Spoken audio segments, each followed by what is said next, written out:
Welcome to TC Talks, a podcast brought to you by the Teaching Commons at York University.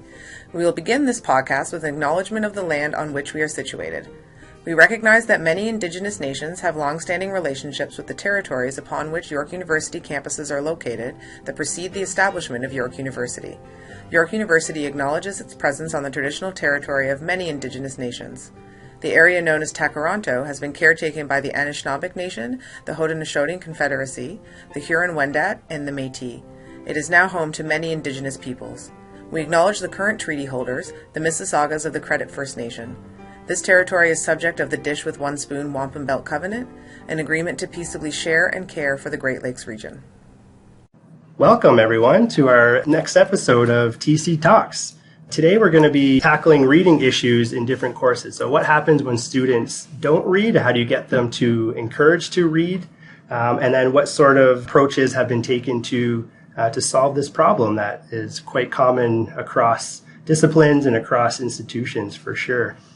So joining me today is Carolyn Steele from the Department of Humanities, Sabine Dreyer from Glendon in International Studies, Natalie Neal from the Department of English, and Geneviève Maheu-Peltier, who is the Interim Director of the Teaching Commons and has experience teaching applied linguistics. So welcome, everyone, and thank you for joining me today in this episode of our podcast here. So I'd like to start off with maybe just a first introductory question here to get things going. So you can also provide a little bit of context of your teaching background as you answer these questions as we get into it. So starting with you, Sabine, what's the biggest challenge that you face in getting students to read in your courses? Yeah, I'm not going to talk about the fail strategies. I have by now some experience on how to get them to read. So basically what I realized from my own experience as a student is the only thing I remember is from my education is the research paper that I wrote. And so all my courses are research paper writing workshops. And so all the students have to write a research paper at the end about the specific topic that the course is about. And all papers have two parts, one theoretical, historical, depending on the course, and one case study.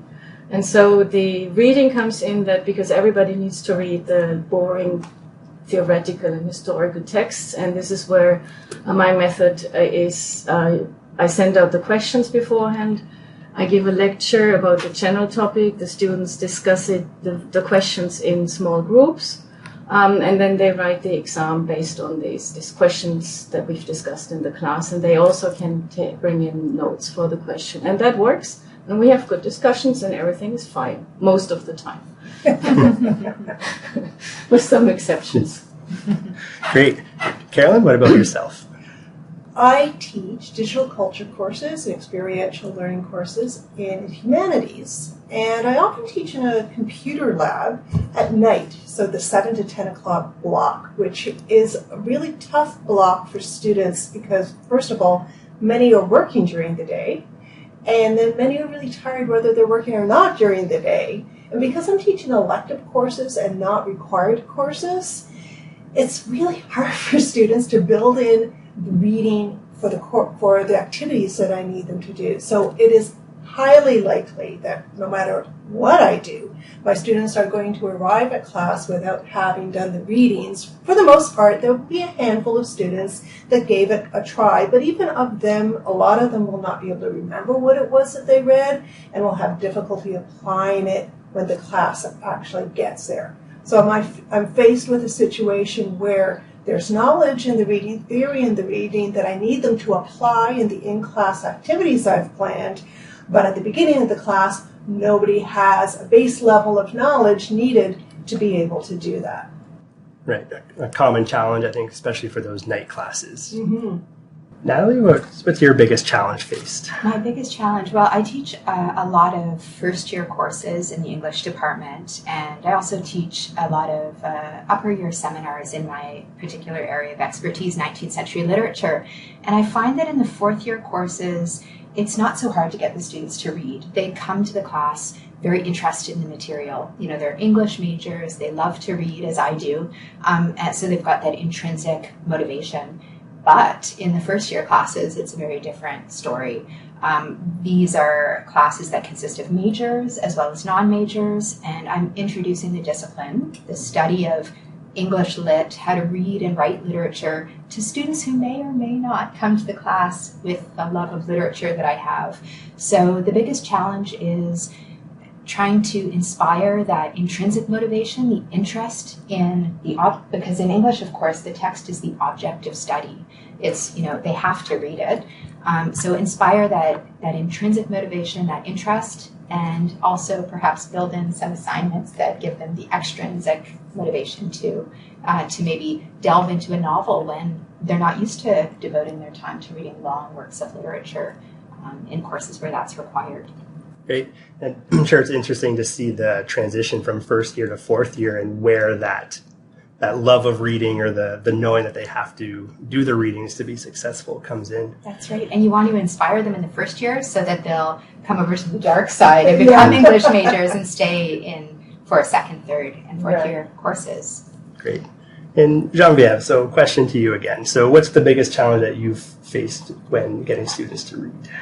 For me, almost all of the undergraduate courses that I've taught have been filled with second language learners, either ESL learners when I was teaching ESL, as a matter of fact, or the object of study being the French language, and the program oftentimes being, let's say, a BA in French studies or something to that effect. Most of the students in my class are second language learners. So my challenge has been to nail it down to what the problem is. What is happening in my class that explain the blank stares, right? So I used to assume that they didn't do the reading until one day I'll always remember, sort of crystallizes the challenge that I've had. I was so frustrated with my students for giving me the blank stares and not responding to any of the questions that I was trying to stimulate their interest and their engagement with the material, and they're just looking at me. And so that one day I was so frustrated with them that I said, next time you don't do the reading, you stay home. And today is the end of today's session. Goodbye. And I stormed out. So next time when they came back, one of the students, poor soul, left his hand and said, Madame, j'ai pas compris. I didn't get the reading. So essentially, and their engagement with the material, and they're just looking at me. And so that one day I was so frustrated with them that I said, next time you don't do the reading, you stay home. And today is the end of today's session. Goodbye. And I stormed out. So next time when they came back, one of the students, poor soul, left his hand and said, Madame, j'ai pas compris. I didn't get the reading. So essentially telling me I did attempt to read, but I didn't understand most of it. And although this problem, I think, is acute with second language learners, it also stayed with me because in a fourth year seminar where the text is so dense, it is quite possible that some of the students attempted to get through and either abandoned or got through but got very little out of it, like you were saying earlier, Carolyn. Great. Yeah, now we've identified some common problems with getting students to read, whether it's the level of year that they're in, the time of day of class, whether there's language barriers involved. So these are all very common challenges that we're seeing across disciplines here. So what are some of the approaches that you've taken to solve that problem? So things that have worked or not worked in your context. Well, listening to Geneviève resonates with what I was experiencing too, this growing sense of frustration. And in my world, the problem was students were not reading. That was the problem. But I felt so unable to be able to address that problem. No matter what strategies I tried, I still didn't seem to get enough students having done the reading.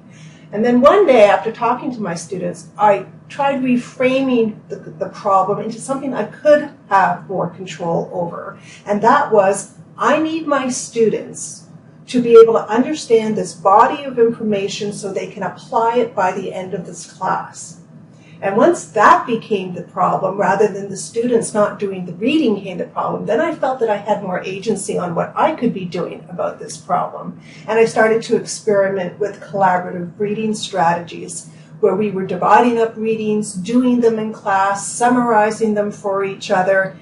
Does it replace deep reading? Absolutely not. Would that work in a long narrative? Absolutely not. Would that work in a long narrative arc like in a novel? I have severe doubts about that. But it did mean that within an hour and a half, I had students who had a base level knowledge of understanding, a deep level of part of the reading. They had talked about it, they had heard about it, and I'd been able to clarify some of the issues. So by that point, we have a break and we're all ready to move ahead and apply it in the assignments that I had designed for everyone to be doing. That really resonates with me too. The one thing that I found didn't work for me, or at least it doesn't work, it's okay once in a while, but that's just a fallback on lecturing. So I've had that experience too of going to classrooms. They just stare at you. They haven't done the readings. Our heart sinks, right? We all know that feeling. And I think the temptation is just to do the reading for them, to explain it, to fall back into default lecture mode. And that's okay once in a while. Tell them, take these notes, think about them as you do read, the book later on. But I find, I really agree with you that it's better to say, okay, no one's done the reading. What I often do is have them do a close reading. As a group, we'll do a close reading. Maybe take the first 3 paragraphs or the first paragraph of the novel or the short story. And that way they have a chance to practice. And in English literature, that's so important. They have a chance to practice. It's not just me giving them the interpretation. And hopefully, if it's a novel or story that has an interesting opening, it might inspire them to want to continue reading too. That's right. I mean, at some point, I realized too that I was feeding into the problem, right? Yeah. Because I would structure my class by first kind of summarizing for them the main points that I wanted them to really integrate. And then I would offer some active learning strategies. And then I realized, no, I need to flip this at a bare minimum if I'm not going to provide time, because at the time I don't think I had thought about it enough to go that step further of giving them enough time in class to kind of figure it out with their peers. But at the very least, if they come in the class with the expectation that first they will be engaged with active learning activities that are based at least in part on the reading, then I'm hoping that this will encourage the group to do enough of the reading, enough of the times to kind of help their peers through the activities. And I also supplemented that with some of my own reading, where there's an article in particular that stuck with me because the authors were saying that the social construction of knowledge that occurs when peers are discussing the reading is even more beneficial than the reading itself.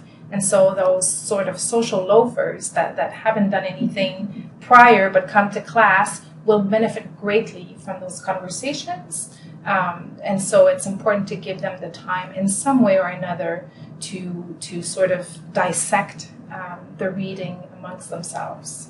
Yeah, I find that in that context, one needs to give them questions, specific questions for the readings. That really helps, because if you just tell them, read this, and then we discuss it, that didn't work.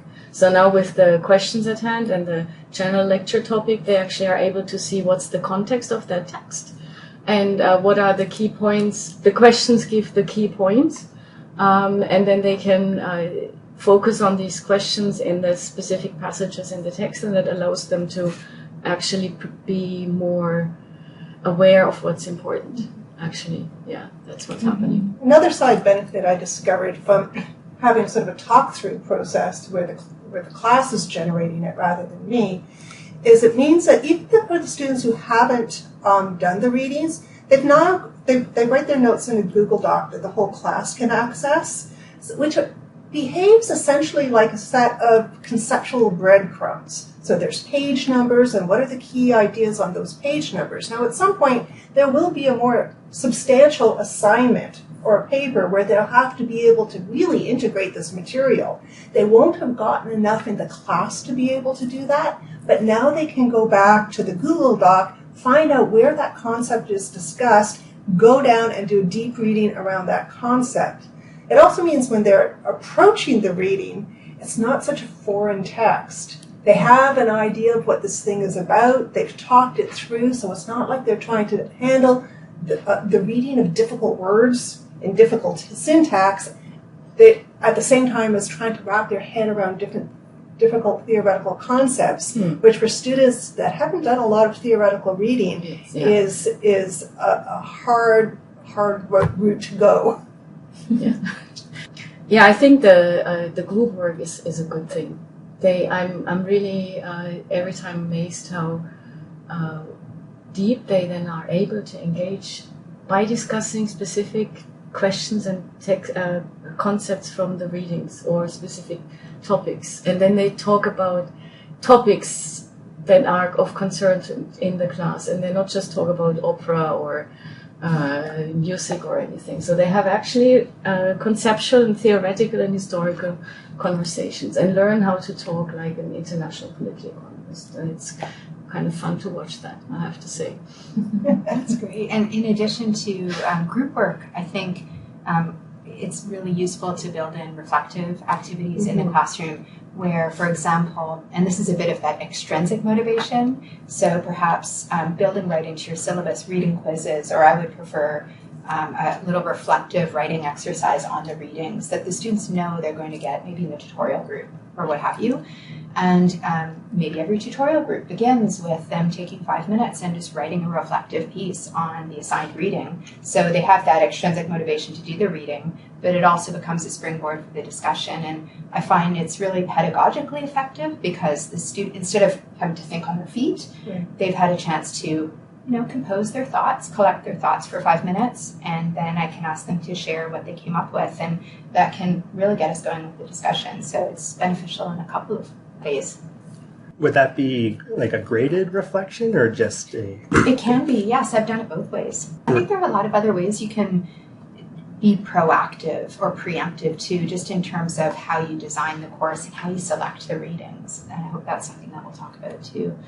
For example, not assigning too many readings. Oh, yes. That can really set them up to fail if you give them too many pages to read and it's just too overwhelming. So I think part of it is choosing the text wisely and choosing the volume of reading, giving them a realistic reading load. This is a challenge, that I've had in the past. In applied linguistics, we tend to pile up, article after article on a given topic. And, as the expert, you don't want to let any of those go. So sometimes you have 3-4 articles in a given week, maybe in a graduate seminar, but still, it's still a lot of reading.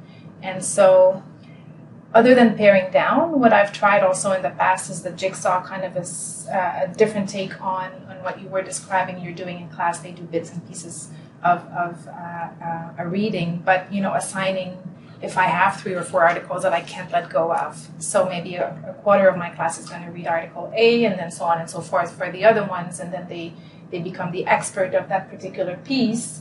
And then they share their findings with the rest of the class. And that's how basically the 3-hour seminar could go that week, just sharing one at a time what those smaller groups have found to be most interesting, intriguing about this article, and or what's the biggest flaw they might have found in the methodology or what have you.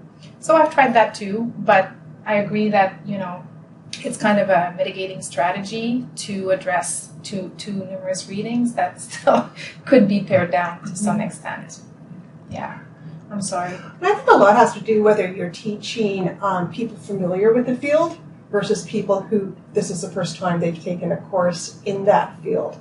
I remember one time teaching a course in 3D multi-user environments and art in that kind of situation, and I had people from all over the campus, not just art students, but the readings were quite theoretical and focused on that area. Now I thought, okay, I will give them one chapter. So maybe a 30-page chapter and hope they got through it. But by doing the technique I was describing, if you're dividing reading into chunks of, say, 4 or 5 pages, you can actually get through many more readings. Even if you have 2 or 3 students reading the same chunk, you can usually get through, 50, 60, 70 pages. So you're doing that at a lighter, more superficial level, but you're getting that general mapping of what conceptual mapping of the reading, sort of almost like a pre-reading exercise rather than deep reading exercise. And for me, that was the learning. What do I actually need? Why do I need them to have read that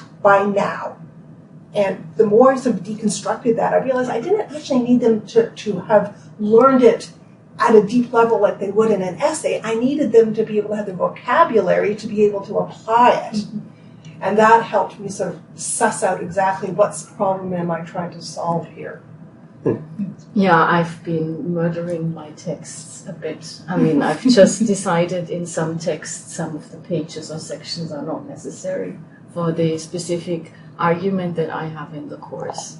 I'm not sure the authors would like what I do, but the students, and students are appreciative, because that means I can actually have 3 articles, but I don't do all of them 100%, but there will be things cut out, and then that works. Mm-hmm.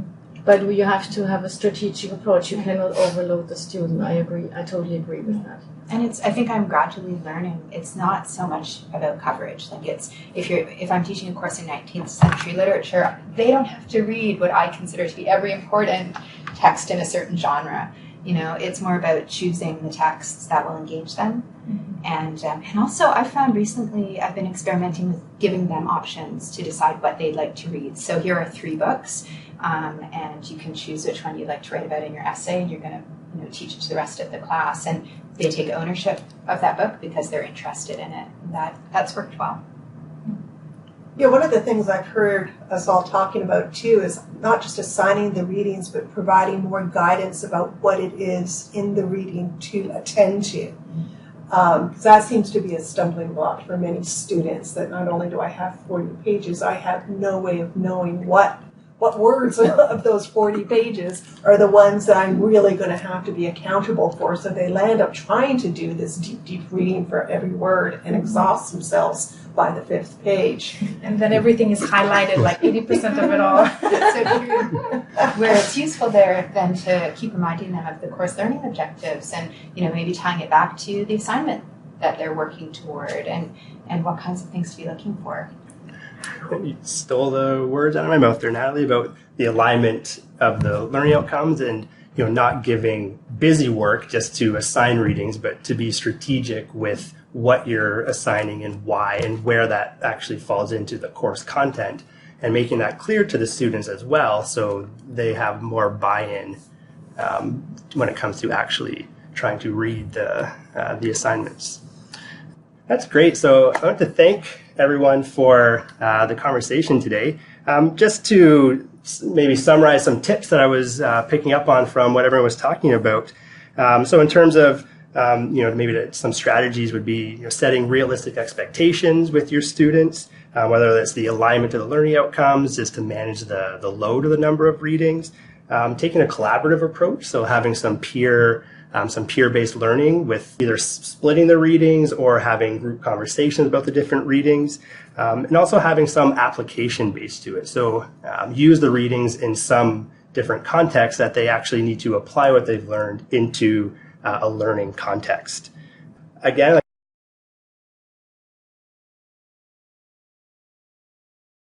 is to manage the load of the number of readings, taking a collaborative approach, so having some peer-based learning with either splitting the readings or having group conversations about the different readings, and also having some application based to it. So use the readings in some different contexts that they actually need to apply what they've learned into a learning context. Again, I'd like to thank our 4 fantastic guests here, and thank you all for listening, and hope to see you soon. Thank you. Thanks for listening to this episode. To learn more about the Teaching Commons or to access a summary of our podcast, please visit teachingcommons.yorku.ca. Join us, Brian, Lisa, and Mandy, next time in the Big Red Chair on TC Talks. On TC Talks.